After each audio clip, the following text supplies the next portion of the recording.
Subscribe करें और bell दबाएं ताकि कोई खबर रह न जाए।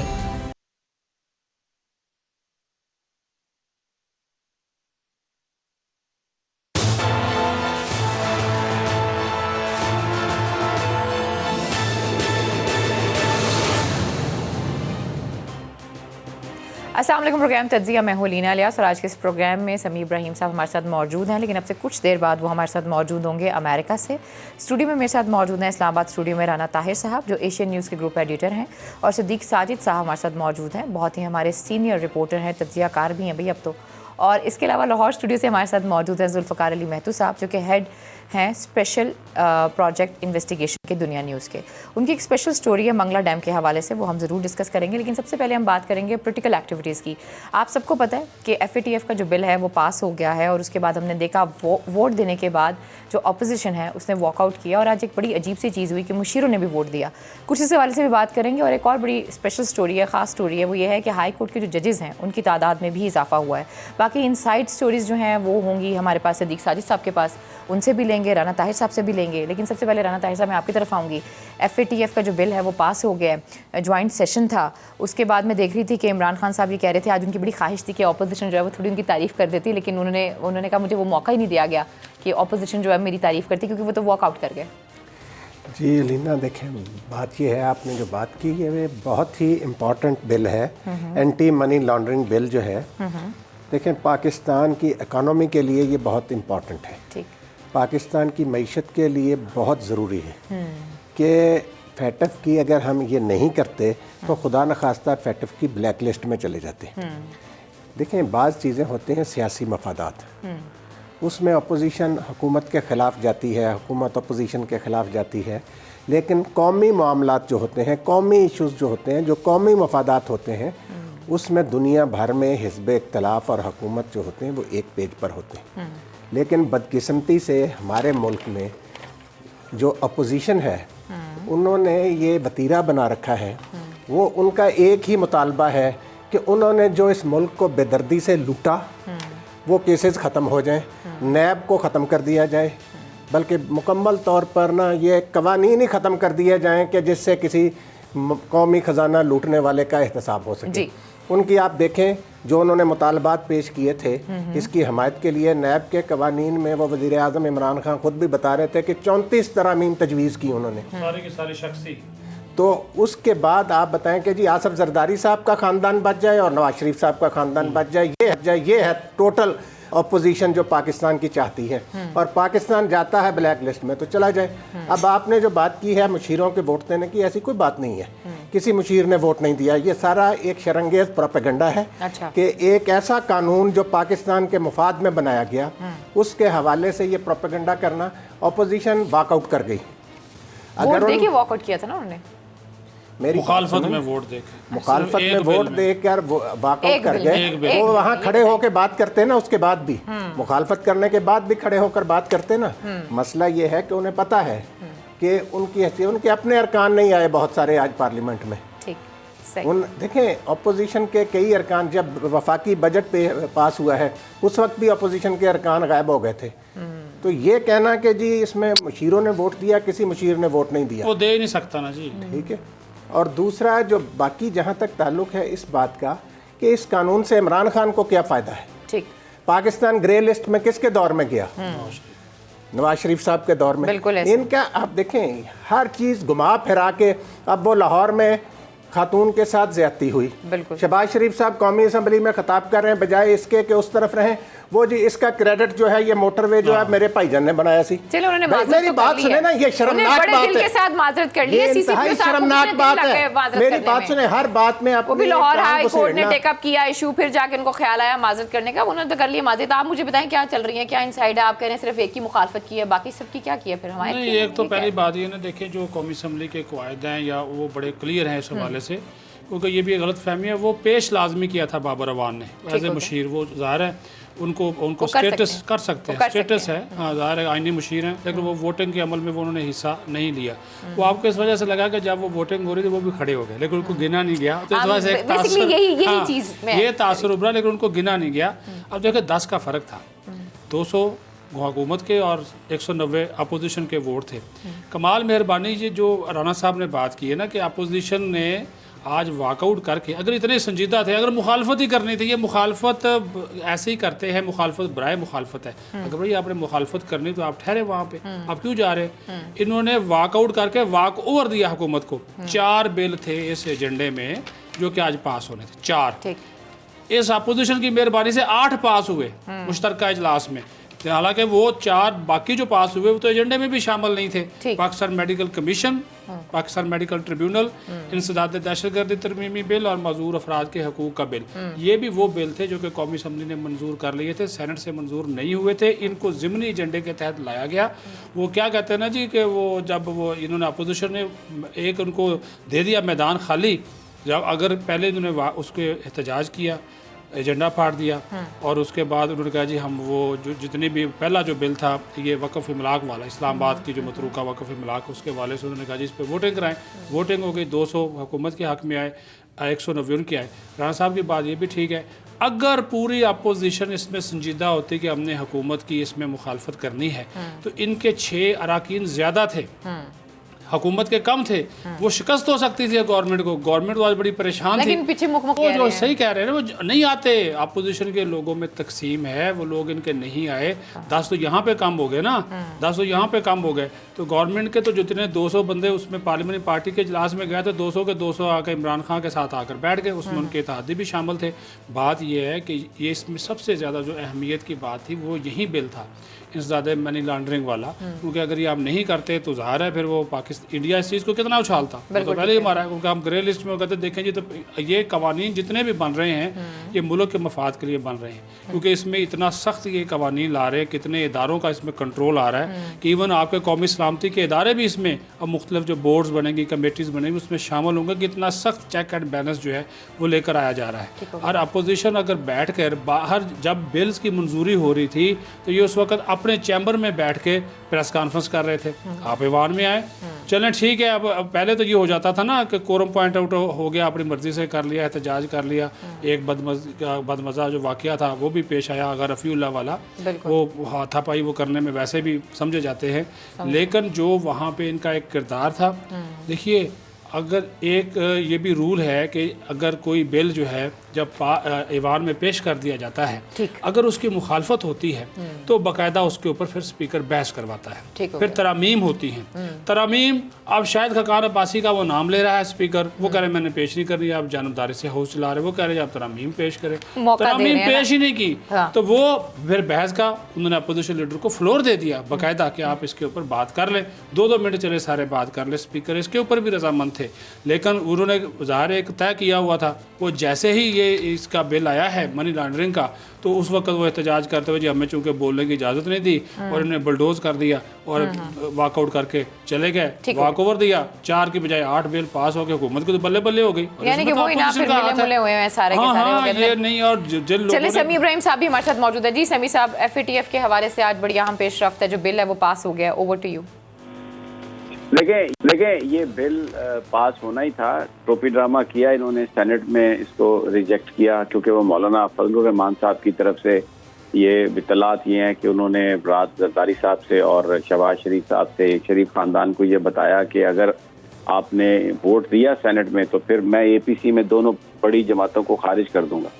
तो आज जब सेनेट में वोटिंग हुई तो आपको नजर भी आया कि अपोजिशन के तो 60 से ज्यादा वोट हैं, लेकिन 34 लोग थे उनके शायद, और गवर्नमेंट के 42 बनते हैं लेकिन उनके भी 30-31 के लगभग थे। तो वो बुनियादी तौर पर वो भी आज सुबह भी ये दैट वाज ऑन कार्ड के ये कहा गया था कि आप वहाँ पर ना जाएं इजलासों में, और वो थोड़ी सी मिसकैलकुलेशन हुई है जिसकी वजह से 2-3 लोग अपोजिशन के ज्यादा आ गए। तो ये जो बायकॉट किया इन्होंने, ये बुनियादी तौर पर अंदरूने खाना, तो क्योंकि ये फेवर चाहते हैं और इसलिए ये बड़ा आसान तरीका होता है कि आप गाली गलौज करके शोर मचा के तो बाहर चले जाएं और पीछे गवर्नमेंट ने उसको पास करवा लिया। लेकिन इसका जो पॉलिटिकल इम्पैक्ट है, देखिए ये जो बिल है FATF का, ये कोई पाकिस्तान के शहरियों के लिए इसलिए ये नहीं बनाया जा रहा था कि हुकूमत ने कोई अपोजिशन को रगड़ना है या किसी ग्रुप ने किसी को रगड़ना है। ये बुनियादी तौर पर इसकी वजह ये थी कि एक रिक्वायरमेंट है FATF की, और पाकिस्तान ग्रे से ब्लैक लिस्ट में जा सकता है। पाकिस्तान को ग्रे लिस्ट से निकलना है अगर इकोनॉमी को बेहतर करना है। तो ये आज जो टोपी ड्रामा हुआ उसमें at the end of the day आप देखेंगे कि अपोजिशन ने जो अपनी मौलाना साहब की नज़र में जो साख या जो हुकूमत के मुखालिफ जो वो बात करते हैं वो स्टांस को मेंटेन रखा है पब्लिक में, ताकि उनकी से बनी रहे, उन पर ये इल्ज़ाम ना लगे कि उन्होंने गवर्नमेंट को मदद की है। लेकिन जब भी कोई बिल पास करवाना आसानी से होता है तो वो बस थोड़ा सा नारेबाजी करके, गाली गलौज करके तो असेंबली से बाहर, ये एक रूटीन है, एक तरीका वारदात है ये, जिससे पाकिस्तान की कौम को, पाकिस्तानियों को मामू बनाया जाता है, क्योंकि ये इनके अपने मफादात थे। अभी ये सदीक साजिद बिल्कुल ठीक कह रहे थे कि ये बिल पाकिस्तान के मफाद के लिए था, इसका कोई नहीं था। और अगर आप शायद खकान वासी साहब की मैं बातें सुन रहा था गौर से, अगर आप उन्हें सुने तो वो यही कह रहे थे कि जनाब ये बिल्कुल आम आदमी की जो गिरफ्तारी है, हम ये कहते हैं कि कोर्ट के जरिए हो, भाई अगर कोई गिरफ्तार होता है तो वो अपनी गिरफ्तारी को कोर्ट में चैलेंज कर सकता है, कोर्ट का ऑप्शन तो मौजूद है ना। तो ये पख डालने के पहले कोर्ट को बता के आप गिरफ्तार करें, कोर्ट को बता के कैसे गिरफ्तार किया जा सकता है। तो ये सब चोर जो है अपने आप को बचाने के लिए ये आज इकट्ठे हुए थे, और लेकिन नाकामी हुई उनको। अब ये बिल तो बन गया, अब पकड़े भी जाएंगे, अंदर भी जाएंगे, लेकिन बदनामी इनका, ये एक्सपोज हो गए टोटली कि ये हर चीज पे सियासत करते हैं और अपनी सिर्फ बचत चाहते हैं। ठीक है जुल्फ़िकार अली महतू साहब, मैं आपसे भी ये सवाल करूंगी, आप क्या कहते हैं बेसिकली ये जो APC और मौलाना साहब को खुश भी उन्होंने रखा और यहाँ पे भी उन्होंने बिल भी पास करा दिए, इनका कोई फ़ायदा होगा अपोजिशन को? देखिए, पाकिस्तान के अंदर जो एंटी मनी लॉन्ड्रिंग है वो उसका मुतालबा पूरी दुनिया कर रही है और बहुत अरसे से कर रही है। उसकी वजह ये है कि पाकिस्तान में जो दहशतगर्द ग्रुप्स हैं जो काम करते हैं, दुनिया को ये शक है कि ये फाइनेंसिंग जो बाहर से आती है और ये उन्हीं का हिस्सा है। अब आपको बताऊं कि मैं गोरा स्टेट बैंक एक करीबी में उनका नाम कोट नहीं करता, उन्होंने बड़े रोते हुए एक जगह पे ये कहा कि पाकिस्तान के अंदर मनी लॉन्ड्रिंग करने वाले हुकूमत के अहदेदार, हुकूमत में शामिल बाज़ वज़रा, बाज़ सियासतदान हैं, और अब जब हम उनको हाथ डालते हैं तो एक कानून उनके आड़े आता है। तो मैं समझता हूँ कि ये जो नया लॉ है ये उस बात को, उस चीज़ को रोकने के लिए बहुत अहम रोल प्ले करेगा। और दूसरी बात ये कि अपोजिशन पर इस पर इतराज़ क्या है, यानी किस बात का इतराज़ है, कौन कौन मनी लॉन्ड्रिंग कर रहा है। आप में से अगर कोई है तो उसको तो इतराज़ होना चाहिए, लेकिन अगर आप में से कोई मनी लॉन्डर नहीं है तो फिर आप इतराज़ क्यों कर रहे हैं? इसके ऊपर तो पूरी सपोर्ट देनी चाहिए थी, क्योंकि ये पाकिस्तान के मुस्तकबिल का मसला है, पाकिस्तान की फ्यूचर इकनॉमिक डेवलपमेंट का मसला है, पाकिस्तान की सर्वाइवल का एक्चुअली मसला है। तो मेरी इस पर टेक यही है कि ये बिल जो है ये बहुत ज़रूरी था और बहुत देर से इसका ये लॉन्ग वेटिंग था, और आज ये हुआ है तो इसके बहुत मस्बत नतीजे पाकिस्तान की इकानमी पे और पाकिस्तान के फाइनेंशियल सिस्टम पे आएंगे। स्टेट बैंक को सपोर्ट मिलेगी, पाकिस्तान के फाइनेंशियल इंस्टीट्यूशंस को सपोर्ट मिलेगी, और पाकिस्तान के उन अच्छे बिजनेसमैनों को सपोर्ट मिलेगी जो एक free and fair trade atmosphere चाहते हैं। ठीक हो गया। अच्छा राना साहब, समी साहब ने एक बात की है मौलाना साहब के हवाले से ना कि APC और ये सारी चीज़ें, और मौलाना साहब को भी खुश किया है, तो इतनी ज़रूरी है APC, इतने ज़रूरी हैं मौलाना साहब अपोजिशन के लिए? कोई बड़ी चीज़ होने वाली है? अलीना, ये APC को पहली दफ़ा नहीं हो रही। अच्छा। और ये इनमें से कोई किसी दूसरे के साथ मुखलिस नहीं है। अच्छा। ना पीपल्स पार्टी नून लीग के साथ मुखलिस है, ना मौलाना इनके साथ मुखलिस है। मौलाना भी ऑफ द रिकॉर्ड गुफ्तगू में जो इनके बारे में फरमाते हैं, दोनों बड़ी जमातें, नाम नहाद बड़ी जमातें, अब तो वो बड़ी जमातें भी नहीं रह गई, वो सिंध तक महदूद हो गई, बल्कि अंदरूने सिंध तक महदूद हो गई है पीपल्स पार्टी जो है। मसला ये है लीना सीधा सा कि मकसद एक है कि अगर हम इक़्तिदार में हों तो लूट मार करते रहें, अगर हम इक़्तिदार से बाहर हों तो हमें कोई पूछे ना। ये चाहते हैं, ये इनकी टोटल सियासत का महवर ये है कि करप्शन करते रहो। बल्कि वो तो चाहते हैं कि अगर इमरान खान जो है उनसे उनको मसला क्या है, बार बार क्या उनको प्रॉब्लम आ रही है, वो इमरान खान आज इनको शहबाज शरीफ को और आसफ जरदारी को बुला के बैठाए, ये 5 साल तक चूं भी नहीं करेंगे। लेकिन ये चाहते हैं कि किसी तरीके से हम इमरान खान हमें अपनी साफ में शामिल कर ले। अब इमरान खान ने कभी कोई इस तरह की वारदात की नहीं, वो इनको कैसे, अब नैब ने जो केस बनाए हैं, अब ये कि देखें डटाई की भी हद होती है अली, ये इस कदर ढीठ लोग हैं कि आसफ जरदारी साहब नवाज शरीफ के बारे में, मौलवी नवाज शरीफ साहब और पता नहीं क्या क्या कुछ उनके बारे में कहते रहे, और शहबाज शरीफ साहब किस डटाई के साथ जरदारी साहब से मिलने कराची गए, जो कहते थे कि मैं लाड़काना की सड़कों पर घसीटूंगा। तो इन लोगों को कौम से कोई गर्ज वो तो नहीं। मरियम भी कहती रही ना, इमरान जरदारी भाई वो जिसने की वो भी चीज कहती ये है जो है ना, ये तो देखें, होता है मुफाहमत की सियासत कहाँ ये से होती है? अवाम जो है अभी ना, भी ये अवाम सियासत अब कहीं बड़े ना कहीं बाशऊर हो मुफाहमत की चुके है। हैं। सिर्फ ऑपोजिशन पे तो नहीं ना केसेस हैं, बाकी आप जो गवर्नमेंट में लोग बैठे हुए हैं उनके लिए भी उनको भी एक पकड़े बहुत जिसने अलार्मिंग भी- चीज है ना। देखें पहले भी नहीं, एक ज्वाइंट जिसने- सेशन होना था, वो मुअख्खर हो गया, फिर मुलाकातें हुई, फिर सबसे मिला भी गया, फिर इमरान खान साहब भी सबसे मिले। मेरी बात बड़ी सुने, चीजें हैं। मेरी बात सुने, मैं जी, आज जी, आपको सुन रही हूँ, मैं बताऊं। आपकी बात सुन रही मेरी हूँ। बात सुने जी। लीना, बात ये है, देखें इस मुल्क में ना बदकिस्मती से ये जो वारदातिये हैं ना, जी जी इनके खिलाफ अभी तक 72 सालों में कोई ठोस कार्रवाई नहीं हुई। अभी ये देखें, ये जो तमाशा सामने आ रहा है SCCP का, ये क्या है? पनामा केस में हाँ। जो इनकी शुगर मिल के डॉक्यूमेंट्स में जालसाजी टेम्परिंग करने वाला जफर हिजाजी थे, SCCP के चेयरमैन, अगर वो सजा पा लेते अपने जुर्म की, तो आज उनका बेटा यही टेम्परिंग का काम जनरल आसम सलीम बाजवा के मामले में ना करता। जी, बिल्कुल सही बोला। अब इंक्वायरी में क्या चीज सामने आ रही है कि एडिशनल डायरेक्टर जो अरसलान जफर हजाजी है, जफर हजाजी का बेटा जो पनामा केस में इनके शुगर मिलों के डॉक्यूमेंट्स की टेम्परिंग का मुलजम था, अगर उसको कैफरे किरदार तक पहुंचा दिया जाता, उसके बाद भी आप हमारे सिस्टम की ये देखें ना, ये है एक माफिया कि जफर हजाजी ने इतनी बड़ी वारदात की, उसके बावजूद उनका बेटा जो है वो वहां पे एडिशनल डायरेक्टर, और एक कमिश्नर भी हैं कोई शौकत साहब, वो भी इस तो दो ये नंबरी में एडिशनल शामिल डायरेक्टर थे। अभी तक है क्यों? ये एक बहुत सवाल है ना, बताएं जरा सदीक साजिद साहब, मैं समी साहब की तरफ भी आती हूँ। तो ज़ाहिर है जी, अभी वो जो कितने चीज़ें साल हो गए? जो चीज़ें खुलकर सामने आ गई, अब तो आ रही हैं, अब तो इंक्वायरी हुई। पहले तो देखिए ये जो बात करें राणा साहब, इस तरह के माफियाज के लोग, इन लोगों ने हर जगह फिट किए होते हैं। जब ये फिट किए होते हैं तो उनसे अपने ये मफादात लेते हैं। ये इमरान खान क्यों रोना रोता है कि हर जगह पे माफिया मौजूद है? इमरान खान ने यहाँ तक कहा कि मुझे काम नहीं करने दिया गया। 2 सालों में हम यही देख, कभी किसी ब्यूरोक्रेटिक प्रॉब्लम में फंस गए, कभी किसी में फंस गए। प्रॉब्लम ये है कि जिन इदारों में ये लोग बैठे हुए हैं, चाहे वो शुगर माफिया हो, पेट्रोलियम माफिया हो, IPPs वाले लोग हो, हर जगह के ऊपर ऐसे ब्यूरोक्रेट्स, ऐसे अफसरान ये मौजूद है। अच्छा, कहने को तो ये खुद मुख्तार इदारे हैं, ये अथॉरिटीज़ हैं, लेकिन जहाँ पे इनकी तकर्रियाँ होती हैं, अपॉइंटमेंट्स होती हैं, तो उसमें सारी जो है वो सियासी इस तरह इस चीज़ें जो है वो सामने आ जाती हैं। जो अभी राणा साहब ने बात की आसम बाजवा वाले केस में भी आप देखें ना, कि जो एक गठजोड़ साबित हुआ है वो कहाँ जाकर साबित हुआ है, लेकिन उनका माजी का रिकॉर्ड देख ले, और ये अगर वाकई सजाएं अगर इस तरह के लोगों को होना शुरू हो जाए, अगर ये वो क्या कहते हैं ना कि ये आपस में ये जो पेटी भाई होते हैं ना, ये एक दूसरे को ऐसे ही जो है वो बचाते हैं। जब बचाते हैं तो फिर इस तरह की चीज़ों को ऐसे लोगों के खिलाफ इस्तेमाल किया जाता है, और इसी वजह से अगर ये कार्रवाई कर ली जाती तो ये फिर चीज़ें ना होती। ये इस्लाहात का अमल इसी वजह से बहुत ज़रूरी है। ये छोटी सी मिसाल मैं दूंगा, ये देखें 3रा साल शुरू हो गया इमरान खान को। सबसे पहले उसने कहा था कि मैंने FBR को ठीक करना है। मैं जो उन्होंने कहा कि मैं 5 से 10 हज़ार 8 हज़ार अरब रुपया मैं इकट्ठा करके दिखाऊंगा, नहीं हो सका। पता है इमरान खान को पता है, वो उनका अपना लाया गया चेयरमैन था ना शब्बर जैदी, बाहर से लेकर आए थे, नहीं चलने दिया गया। वहाँ की ब्यूरोक्रेसी ने नहीं चलने दिया गया, जो मेंबर्स बैठे हुए हैं और जो वहाँ पे लोग बैठे हुए हैं वो नहीं चलने देते। कितनी बड़ी फाइलें, इतनी बड़ी फाइलें होती हैं जब वो PAC के सामने FBR, direct taxes, indirect taxes, ये सारी बातें कहने का मकसद ये कि इस तरह के जो लोग हैं ये हर जगह के ऊपर मौजूद हैं। लेकिन इमरान खान साहब हमेशा यही बात करते हैं ना समी साहब की, वो माफिया के खिलाफ खड़े होंगे, हम देखते हैं वो खड़े भी होते हैं, लेकिन अभी वो खुद भी ये फरमाते हैं कि जब वो असम्बली में आते हैं तो बड़ी मुश्किल होती है उनके लिए बात करना।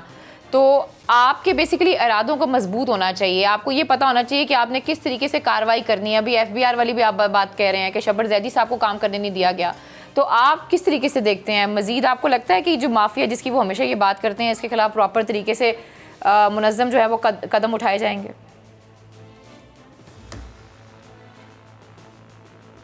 मुझसे बात कर रही हैं अलीना? जी समी साहब, आप ही से कर रही हूँ। देखिए, सबसे पहली तो बात ये है कि जो यहाँ पर ताकतवर लोग हैं ना, वो कहीं ना कहीं आके बीच में मदाखलत करके तो बंदे को छुड़वा लेते हैं। ये पनामा पेपर्स में भी ये नाम आए थे सारे, ये सब छूट गए। फिर उससे पहले डॉन लीक्स में लोगों को छोड़ा गया। अभी भी यहाँ पर प्रॉब्लम ये है पाकिस्तान की कि यहाँ पर जब अगर आप अक्रॉस द बोर्ड कर लें और जो जिस आदमी ने ज्यादती या जुर्म किया है उसको आप सजा दें, चाहे वो कोई भी हो, कुछ भी हो, तो फिर ये मामला ठीक हो सकता है। अब अगर बड़े बड़े जो इतने मगरमच्छ जो हैं वो फिर रहे हैं, खुलेआम फिर रहे हैं, सारे फिर रहे हैं, मुझे ये बताएं ना नवाज शरीफ साहब, जस्टिस अमीन काजी अपने फैसले में लिखते हैं कि पाकिस्तान के आइन में, कानून में कोई गुंजाइश ही नहीं है कि बंदा जो है ना वो जाए अपना ऑफशोर जाए इलाज के लिए, वो सड़कों पे फिर रहा है वहां पर। तो ये क्या, ये आखिर किसने भेजा उसे? अभी भी हम ये समझें कि जनाब वो ये जब तक इस मुल्क में अक्रॉस द बोर्ड चीजें नहीं होंगी, जब तक इस मुल्क में देखिए ना करप्शन या गलत काम वही कर सकता है जिसके पास इख्तियार होता है। तो ये ठीक कर लेना, बाकी हर चीज का इख्तियार है तो ये ठीक करने का इख्तियार नहीं है इनके पास। कर लें। मामू किसको बना रहे हैं, बेवकूफ किसको बना रहे हैं, बुद्धू किसको बना रहे हैं? अब जी और ये हमें मीडिया को एक नई चीज दे देते हैं और फिर सबको ट्रक की बत्ती के पीछे लगा के मैं एक सीधी सी बात करता हूँ जी, हमने अल्लाह को जान देनी है। ओ भाई, हिजाजी के बेटे ने कोई रिकॉर्ड था तो वो दिया ना, वो रिकॉर्ड बना ही क्यों वहां पे? असल तो सवाल ये है, क्यों अगर कोई गलत रिकॉर्ड है, हम तो ये समझते हैं कि बाजवा साहब ने क्लैरिफिकेशन दे दी और वो बिल्कुल ठीक है, ठीक, कोई उसमें गलती नहीं है। अब वो अगर वो उसमें गलती नहीं है तो फिर प्रॉपर्टीज का ये जो हिसाब दिया है और ये क्या चक्कर है? हाँ, इसकी तो बिल्कुल इन्वेस्टिगेशन होनी चाहिए। बिल्कुल ठीक कह रहे हैं। इसका मतलब अगर गलत देखे ना प्रॉपर्टी, तो या तो ये कहना प्रॉपर्टीज ही नहीं है, तो भाई एक दफ्तर में रिकॉर्ड है जो आपने खुद दिया है, बनाया है, उसने निकाल के किसी को दे दिया, ठीक, तो इसको आप क्या हंगामा कर रहे हैं इस पे भाई? चलें ठीक है, इस पे मजीद भी बात करते हैं। समी साहब, मैं यहीं से जहाँ से जो बड़ी इंपॉर्टेंट ये बात की है कि भाई रिकॉर्ड था तो दिया गया ना, तो मैं चाहूंगी आप इस पे मजीद भी बात करें और बाकी जो राना साहब से भी इस पे लेंगे उनका स्टांस। लेकिन प्रोग्राम में वक्त एक छोटी सी ब्रेक का, जब ब्रेक से वापस आते हैं इस पर मजीद बात करते हैं। Stay with us.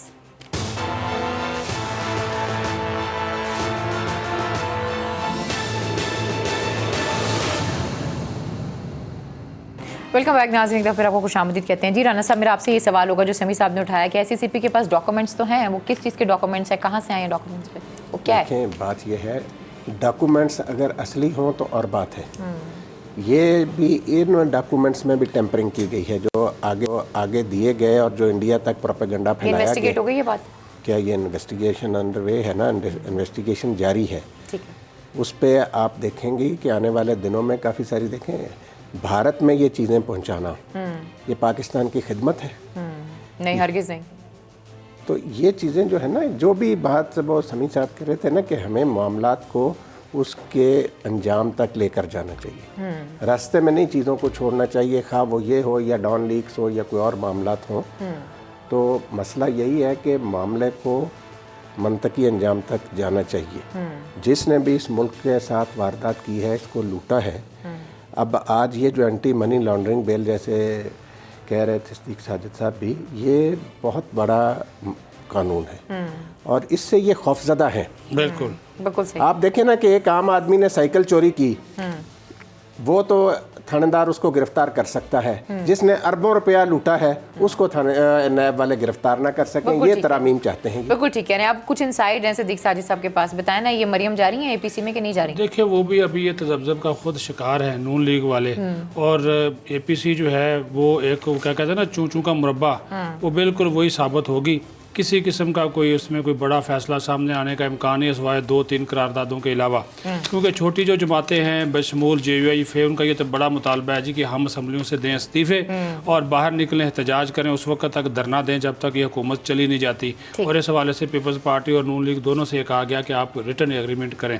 इसका हवाले से जो है वो फजल रहमान का बयान भी सामने आ चुका, दोनों जमातें इससे भाग गई हैं। उन्होंने कहा जी जो करारदाद होगी ना जी, 1 हो 2 हो, उसके ऊपर हमारे लोगों के साइन होंगे, वही जो है वो काफ़ी होंगे, हम उस तरह का कोई रिटर्न एग्रीमेंट नहीं करेंगे जिस तरह का कोई मिसाक जमहूरियत टाइप है।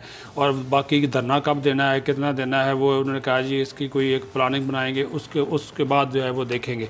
तो इस तीसरी बात जो है वो नून लीग के अपने अंदर जो एक लड़ाई है वो बहुत ज़्यादा शिद्दत इख्तियार कर गई है, और वो है मरियम नवाज़ का इशू। अब शहबाज शरीफ को ये डर है, ज़ाहिर है शहबाज शरीफ के राब्ते तो हैं इस्टेब्लिशमेंट के साथ, आज भी हमने उसका एक सबूत देख लिया। मुश्तरका इजलास शुरू होने से पहले वो बिलावल के पास गए, वो मौलाना असद महमूद के पास गए कि हमने इस तरह करना है, वाकआउट करना है, फलां करना है, वो सारा तय तो करा के वो सब उन्होंने कर लिया। बाद में प्रेस कॉन्फ्रेंस करके वो सच्चे भी साबित हो गए। वो नहीं बिगाड़ना चाहते ना उन लोगों के साथ जो जिनके साथ उनकी बातचीत जारी है, और वो इस हद तक जाना नहीं चाह रहे। अब जो मरियम नवाज़ है, इनका नाम रहबर कमेटी में पहले जब इजलास हुआ था तो उन्होंने कहा जी मरियम नवाज़ वहाँ पर बतौर नायब सदर जाएंगी और शहबाज शरीफ जाएंगे। उसके बाद फिर एक लिस्ट जारी हुई, मरियम औरंगज़ेब ने खुद जारी की, और उस लिस्ट में मरियम नवाज़ का नाम ही शामिल नहीं था। इसके ऊपर फिर नवाज शरीफ ने बर्मी का इजहार किया, तो उन्होंने शहबाज शरीफ से कहा कि आप इनको साथ लेकर जाएं। फिर इन्होंने एक और स्टेटमेंट जारी की और मीडिया पे चलवाई भी गई कि मरियम नवाज़ जो है वो जाएंगी। बाद में वो स्टेटमेंट मरियम औरंगज़ेब ने वापस ली और उन्होंने कहा जी कि इसका ऐलान शहबाज शरीफ खुद करेंगे। हालांकि नाम इन्होंने पीपल्स पार्टी को भिजवा दिए थे। आज 16 तारीख हो गई, अभी तक 20 को है, बाकी सब जमातों के नाम चले गए हैं, मरियम नवाज़ का नाम नहीं गया। ये प्ली ये ले रहे हैं शहबाज शरीफ साहब कि अगर मरियम नवाज़ चली गई, एक तो ये बैकग्राउंड में चले जाएंगे, मरियम जो है वो आगे आएंगी। दूसरा वो ये कह रहे हैं कि वहाँ पे कोई अगर इन्होंने सख्त स्टांस ले लिया, जो पिछले दिन उनके ट्वीट आए हैं, तो मेरी जो अभी कहानी चल रही है मुख्तलिफ इदारों के साथ, वो सारी की सारी जो है वो ख़राब हो सकती है। और वो ये भी कुछ जज्बाती भी खेल खेलने की कोशिश कर रहे हैं अपने बड़े भाई के साथ। अच्छा। वो ये है कि वो कहते हैं जी देखिए इन्होंने हमारी खवातीन को नोटिस जारी करवा दिए नैब के ज़रिए, मेरी ज़मानत जो है वो मुस्तरद हो सकती है, हमजा जेल में है, उसको अस्पताल मुंतकिल नहीं कर रहे, हम पे दबाव बढ़ा रहे हैं। तो ये अब लेकिन नवाज शरीफ का ये कहना है कि हमारा वही मौक़िफ़ होना चाहिए जो बाकी अपोजिशन जमातों को, कि नवाज शरीफ आसिफ जरदारी से भी राब्ते में और मौलाना फजल रहमान से भी राब्ते में, उनके साथ उनका सिलसिला यही है। और अब मेरी इत्तला के मुताबिक 2 से 3 दिन हो गए हैं शहबाज शरीफ और नवाज शरीफ के दरमियान। नहीं, इसका मतलब तो मुझे आपकी बात ये समझ आ रही है, मैं समी साहब की तरफ आऊँगी। देखिए, अगर 2 दिन से या 3 दिन से शहबाज शरीफ साहब कोशिश कर रहे हैं कि वो नवाज शरीफ साहब से कांटेक्ट करें और उनका कांटेक्ट नहीं हो रहा, और आप कह रहे हैं कि नवाज शरीफ साहब जो हैं वो मौलाना साहब के साथ और आसिफ अली जरदारी साहब के साथ भी राब्ते में है, तो इसका मतलब है शहबाज शरीफ साहब को तो बिल्कुल माइनस कर दिया समी साहब। देखें, ये बिल्कुल माइनस तो खैर कोई भी नहीं होगा, और ये गुड कॉप बैड कॉप और ये इस तरह ट्रक की बत्ती के पीछे अपने वर्कर्स को लगा के रखना, चंद उधर चले जाएं चंद इधर आ जाएं, ये पॉलिटिकल पार्टीज करती हैं। ये सब एक इनकी नफी तुली गेम होती है। मैं जरा वो कंक्लूड कर लूं जो हमने बाजवा साहब की स्टोरी पर जो बात की थी। देखिए, बाजवा साहब के ऊपर एक इल्जाम लगा, इंडियन मीडिया ने उसको उठाया। मकसद था पाकिस्तान की फौज को बदनाम करना, आसम सलीम बाजवा साहब को बदनाम करना, क्योंकि वो सीपैक अथॉरिटी के हेड थे। उन्होंने अपनी पूरी डिटेल दी, और वो ऐसी जबरदस्त डिटेल दी जिसमें ये पता चला कि उनकी वाइफ के तो सिर्फ $19,000 की इन्वेस्टमेंट है, और उनके भाई जो डॉक्टर हैं, बिजनेसमैन हैं, बैंकर हैं, $50,000 उनकी टोटल इन्वेस्टमेंट थी, और बाकी 80% जो है, जो भी प्रॉपर्टीज बनी हुई हैं, वो लोन से हैं। एक उन्होंने बिल्कुल ऐसी वजाहत की कि जिस पर प्राइम मिनिस्टर ने उनको कहा कि आप कंटिन्यू करें, और हम समझते हैं कि आप एक ईमानदार आदमी हैं और ये पॉलिटिक्स दूसरी है। अब बीच में एक नई स्टोरी लगा दी गई है, वो डॉक्यूमेंट्स चोरी करके दिए गए थे। ओ भाई, वो तो पूरा मामला ही खत्म हो गया। उन्होंने बता दिया कि इसमें कोई गलत काम है ही नहीं, तो वो कौन से डॉक्यूमेंट चोरी हुए और वो दिए गए और वो क्या स्कैंडल बना, वो तो सारे का सारा खत्म हो गया था। तो ये जो नादान दोस्त हैं समटाइम्स, ये एक इशू को मैं ये समझता हूँ कि ये इशू जिंदा करके ये कोई आसम सलीम बाजवा साहब और पाकिस्तान की फौज के साथ कोई नेकी नहीं की गई। एक इशू सेटल हो गया, एक एक्सप्लेनेशन आ गई, उसके नतीजे में प्राइम मिनिस्टर ने उनसे कहा कि आप कंटिन्यू करें। अब ये बीच में कि जी उन्होंने डॉक्यूमेंट चोरी करके दिए थे, ओ भाई, वो डॉक्यूमेंट चोरी करके क्या दिए उन्होंने? वहां पर जो डॉक्यूमेंट थे वो सारे बाजवा साहब ने उसकी एक्सप्लेनेशन दे दी, और वो सारी की सारी चीज सामने आ गई। तो ये मीडिया में जिंदा रखना इस तरीके से, मुझे नहीं पता इसके कौन लोग हैं, कि कौन ये कर रहा है, क्या है, लेकिन ये कोई ऐसा ये कोई काम नहीं है जो जिससे कोई नेक नामी हो। ये बहरहाल at the end of the day पता चलेगा कि इसके पीछे भी पता नहीं क्या कहानी है। बाकी मैंने ये जो पॉलिटिक्स हो रही है अलीना, ये देखें, मरियम नवाज साहबा, शहबाज साहब, हमजा, नवाज शरीफ, ये एक ही थैली के चट्टे बट्टे हैं। ये मुख्तलिफ अंदाज में अपने, और ये गेम सारी अपने पास ही रखते हैं। ये बाकी सबको कमी समझते हैं और बाकी कमियों की तरह फिर रहे हैं इनके साथ। ये किसी को कुछ नहीं देना चाहते। यानी आप देखें ना, APC में मरियम आएगी जी, शहबाज आएगा जी, हमजा हॉस्पिटल जाएगा जी, नवाज राब्ते में है। यार, ये जो बाकी लोग हैं बेचारे, जिनमें ख्वाजा, मेरे साथ तो ख्वाजा साद रफीक साहब बात नहीं करते, लेकिन वो जो इतना अर्सा जेल में रहे हैं, ये दूसरे जो नून लीग के वर्कर्स हैं, ये कोई मुस्लिम लीग नून को रिप्रेजेंट नहीं कर सकता। ये सिर्फ शरीफ खानदान की ये कोई इत्तेफाक शुगर मिल है कि ऑल पार्टीज कॉन्फ्रेंस में उन्होंने करना है। ये तो एक टोपी ड्रामा, ये तो इनको खुद समझना चाहिए नून लीग के कायदीन को। लेकिन ये तो इतने ज्यादा खुशामद में लुथड़े पथड़े हैं कि इन्हें मैं ही बुरा लगूंगा ये बात करते हुए। वो तो अपने कायद की माला जपते जपते इस दुनिया से जाएंगे। ठीक है। अच्छा जुल्फ़िकार साहब, मुझे आपका भी कमेंट चाहिए इसी इशू के ऊपर। आपको क्या लगता है कि बेसिकली जैसे कि समी साहब ने कहा है कि बेसिकली सारे मिले हुए हैं, चाहे वो मरियम हो, चाहे वो हमजा हो, चाहे वो शहबाज शरीफ हो, चाहे वो नवाज शरीफ हो, सारे एक ही पेज पे हैं? जी बिल्कुल ठीक है। देखें बात यह है कि ये जो दोनों बड़ी पार्टियां जिनके बारे में पीपल्स पार्टी और मुस्लिम लीग नून है, ये असल में दोनों अपने अपने दाव पे हैं और दरबार से मंजूरी चाहते हैं, यानी दरबार की मंजूरी नजरी इनका जो है वो इनका अंदर जो है वो ये है, एक दूसरे को चक्कर दे रहे हैं कि मैं आपके साथ हूँ, मिल के करते हैं, गवर्नमेंट के ख़िलाफ़ एक स्टेज डेवलप करते हैं, उसके ऊपर पूरा प्ले चलेगा और फिर हम हुकूमत को गिरा देंगे। ऐसी बात नहीं है। लेकिन दूसरी तरफ यह भी हकीकत है कि आज 200 और 190 की रेशो से वोटिंग हुई है, तो 10 मेंबर्स का ही फ़र्क है बीच में। हुकूमत को बहुत सोच समझ के मूव्स करनी पड़ेंगी, बहुत अच्छे फैसले करने पड़ेंगे और बहुत अच्छे जो अपने उनके दोस्त हैं, जो करीबी दोस्त हैं, उनको साथ लेके चलना पड़ेगा। मरीम नवाज शरीफ हो या बिलावल भुट्टो जरदारी हो, दोनों का गोल एक है कि हमने किसी तरह से प्राइम मिनिस्टर की सीट तक पहुंचना है, लेकिन खुद नहीं पहुंच सकते, ये इनको पता है। तो ये चाहते ये हैं कि कहीं से इनको वो सपोर्ट मिले जो माजी में इनको मिलती रही है और फिर ये वहाँ तक पहुँचे। दूसरी एक और बात जो समी इब्राहिम साहब कर रहे थे SCCP की, देखें SCCP का जो रिकॉर्ड होता है वो मुतलका कंपनी या मुतलका या वो लोग जो बोर्ड ऑफ डायरेक्टर्स की उस कंपनी के मेंबर होते हैं वो खुद पेश करते हैं। ये कोई खुफिया चीज़ नहीं होती, ये उन्होंने दिए होते हैं और 500 रुपये की फ़ीस पे करके कोई भी शहरी पाकिस्तान का डॉक्यूमेंट्स हासिल कर सकता है। तो मैं समझता हूँ आसिम बाजवा साहब ने या उनकी कंपनियों ने या जो उनके ऊपर जो बातें हैं वो सारी की सारी तो ऊपर हकीकत है। असल में बात यह है कि मियां नवाज शरीफ की कंपनियां SCCP के अंदर जाकर रिकॉर्ड चेक कर लें, इनके अंदर इनकी इन्वेस्टमेंट्स हैं जो बाकी चीज़ें वो नज़र ही नहीं आती। वो कहते हैं हमारा तो कारोबार ही पाकिस्तान के अंदर बहुत थोड़ा है, हम तो बाहर काम कर रहे हैं। और बाहर में जो इनकी जो लंदन में जो हुसैन नवाज शरीफ की जो कैश एंड कैरी स्टोर की चेन है, ज़रा उसके डॉक्यूमेंट निकलवाइए, उनको पूछिए। पाकिस्तान के अंदर लोग जानते हैं कि ये लंदन के किस बैंक में एक बड़ा संदूक लेके, ये मुझे गवर्नर स्टेट बैंक, एक साबिक गवर्नर स्टेट बैंक ने बताया कि उनको लंदन के बैंक से कहा है कि आपके 2 बड़े पॉलिटिशियन जो हैं एक बहुत बड़ा संदूक में बहुत सारा पैसा लेके हमारे पास आए हैं कि ये हमारे अकाउंट में इस ब्रांच में जमा कर रहे हैं। तो भाई ये कहाँ का पैसा है, ये कैसा पैसा है, हम इसको जमा करें ना करें। अच्छा, मुझे लिए बड़ी हैरत की बात है ये लोग अभी भी संदूक इस्तेमाल करते हैं, ये बहुत बड़ी हैरत की बात थी मेरे लिए। ठीक है, लेकिन आसिम सलीम बाजवा साहब ने जिस सारे सवालात का जवाब दिया, ऑनेस्टली बड़ी हिम्मत की बात है। और जिस तरीके से वो अरशद शरीफ साहब का इंटरव्यू था वो सबने देखा, और फिर इमरान खान साहब ने जिस तरीके से सारे इशू का हैंडल किया वो हमारे सामने ही है। लेकिन प्रोग्राम में वक्त तो एक छोटी सी ब्रेक है, जब ब्रेक से वापस आते हैं अपनी अगली स्टोरी की तरफ जाएंगे। Stay with us.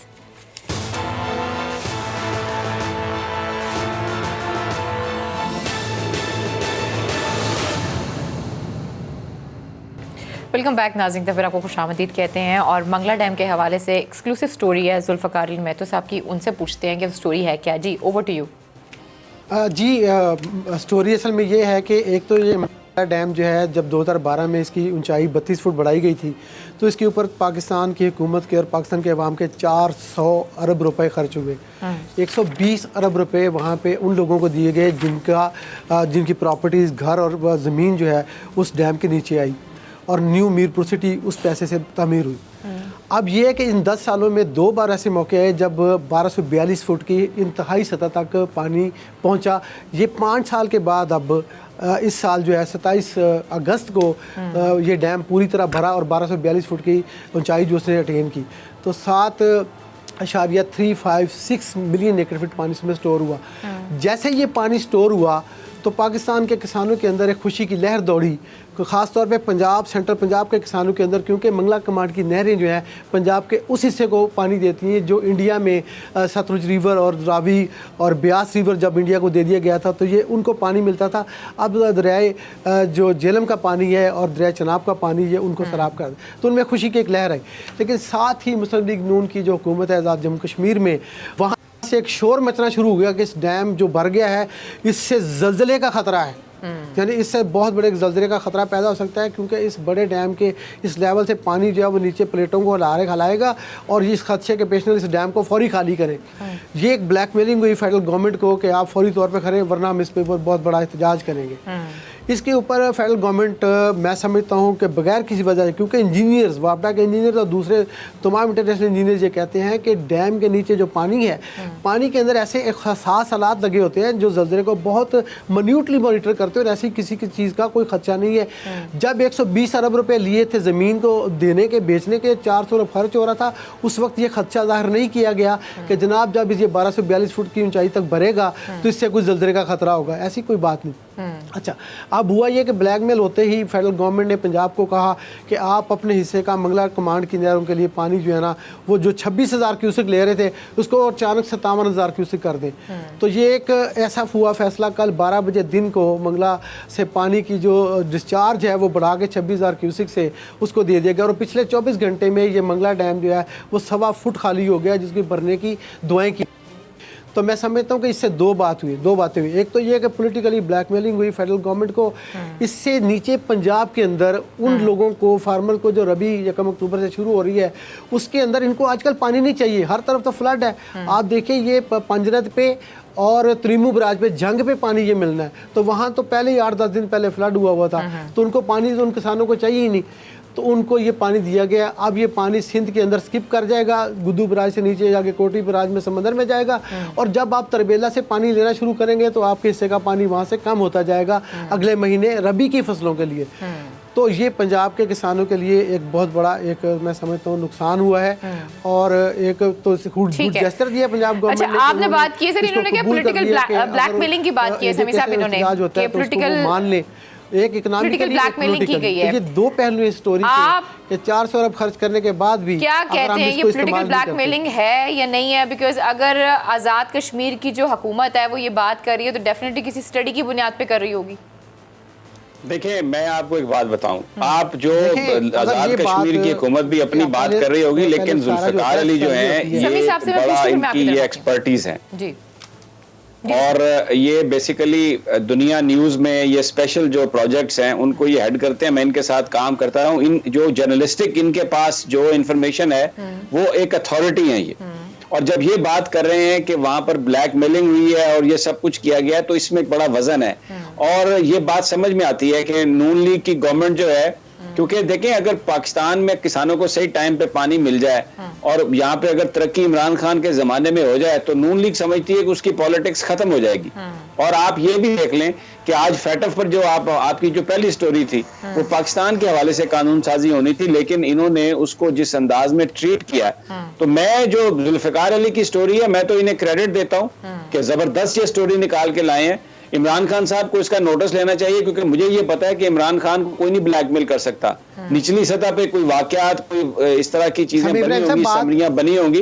Prime minister को चाहिए कि he should take notice of that, और जिन लोगों ने इसमें फैसिलिटेशन की है उनको पूरा एक सजा मिलनी चाहिए। ठीक हो गया जी। जी जुल्फिकार साहब, समी साहब बात यह है कि 2015 में भी तो ये डैम 1242 की सतह तक पहुंचा था ना, उस वक्त क्यों नहीं एहतजाज किया?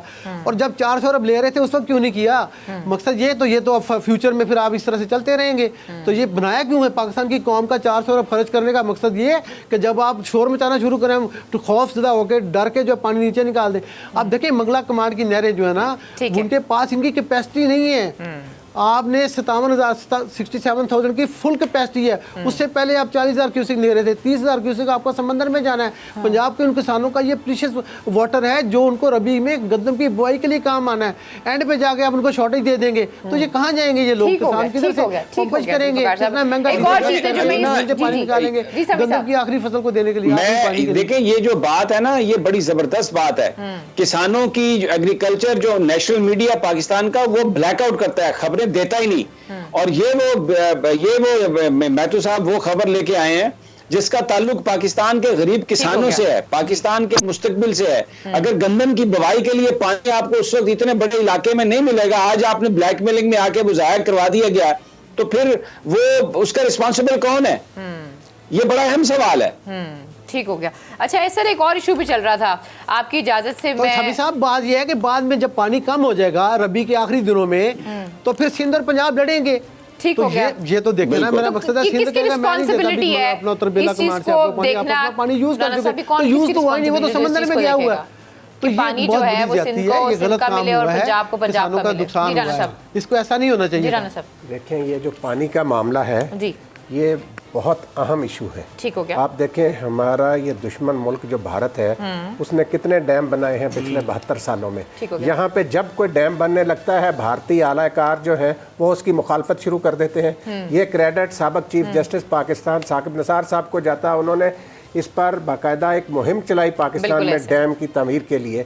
तो ये डैम पाकिस्तान के लिए बहुत ज़रूरी है, पानी जो है बहुत ज़रूरी है। जो कोई इसके हवाले से साजिश करता है या किसी को ब्लैकमेल करने की कोशिश करता है, वो इस मुल्क के साथ मुखलस नहीं। और ये जो है ना, मसलतें छोड़कर कौम को सच बताना चाहिए कि ये लोग हैं जो इस किस्म के हथकंडे इस्तेमाल कर रहे हैं और मुल्क को नुकसान पहुंचा रहे हैं। क्या क्यों नहीं डैम बन सकते पाकिस्तान में, बिल्कुल ठीक है। और क्यों ये पानी जो है ज़ाया कर रहे हैं। बिल्कुल ये सही कह रहे हैं। जुल्फ़िकार महतो साहब ने जो बात की है बिल्कुल 100% सही की है। और समी साहब भी कह रहे थे कि नून लीग को ये वारा नहीं खाता कि इमरान खान के दौर में काश्तकार खुशहाल हो जाए। और उन्होंने कहा कि लेकिन ये इमरान खान किसके साहब साथ को इसका दुश्मनी नोटिस भी लेना है? ये चाहिए। दुश्मनी किसके साथ है? ये इमरान खान के साथ नहीं, ये पाकिस्तान के साथ दुश्मनी कर रहे हैं। किसानों के साथ। बिल्कुल ठीक है। अच्छा, एक और चीज भी चल रही थी, अब टाइम बिल्कुल खत्म हो गया, मैं आपसे चाहूंगी उस पर कमेंट लेना। वो जी ये नूर आलम वाला क्या इशू चल रहा है? नूर आलम साहब असल में एक पब्लिक अकाउंट्स कमेटी की जैली कमेटी है, उसके हैं वो चेयरमैन। अच्छा, उन्होंने को नैब से मुतल्लिक एक कार्ड पैरा आया था, उसका किसी का इंक्वायरी का उन्होंने जवाब मांगा था। ठीक है। नैब वालों ने उसका जवाब नहीं दिया, उन्होंने चेयरमैन नैब को तलब कर लिया। ठीक और हो चेयरमैन नैब ने कहा जी मैं तो नहीं आ सकता, वो आए भी नहीं। उन्होंने अपना ग्रेड 20 का एक अफसर भेज दिया। यार उसके ऊपर भी नाराजगी हुई। नैब वालों ने क्या किया कि नूर आलम साहब के ऊपर एक नोटिस उनको जारी कर इमरान खान साहब से उन्होंने क्या इमरान खान से उन्होंने यही कहा कि देखिए जी, जब भी हम नैब के खिलाफ बात करते हैं वो हमें नोटिस भेज देता है। तो इमरान खान ने कहा जी वो नैब तो आज़ाद और खुद मुख्तार इदारा है, नोटिस तो लेकिन अपोजिशन उन्होंने वालों को इमरान खान मिलते साहब से हैं। क्यों बात की? वो तो एक वो उन्होंने कहा जी नैब हमें तंग कर रहा है, हम जो है वो हमें काम नहीं करने दिया जाता। शिकायत की बाकायदा तौर पे। तो इमरान खान ने उनको लाजवाब इस वजह से किया, उन्होंने कहा नूर आलम साहब फेस करें, अगर आप सच्चे हैं तो कोई बात नहीं है। और वो नैब वाले आज़ाद है, खुद मुख्तार है, अगर आपने कुछ नहीं किया तो डर क्यों रहे हैं? तो उन्होंने कहा जी चलिए ठीक है, मैंने प्रोग्राम चेयरमैन का नैब वक्त को खत्म बुलाया हो गया था। है। मेरी ख्वाहिश थी कि मैं समी साहब का भी इस पे कमेंट लेती और बाकी सही, लेकिन आज के प्रोग्राम से हम सबको इजाजत दीजिए। अपना बहुत ख्याल रखिए, अल्लाह ने के बाद।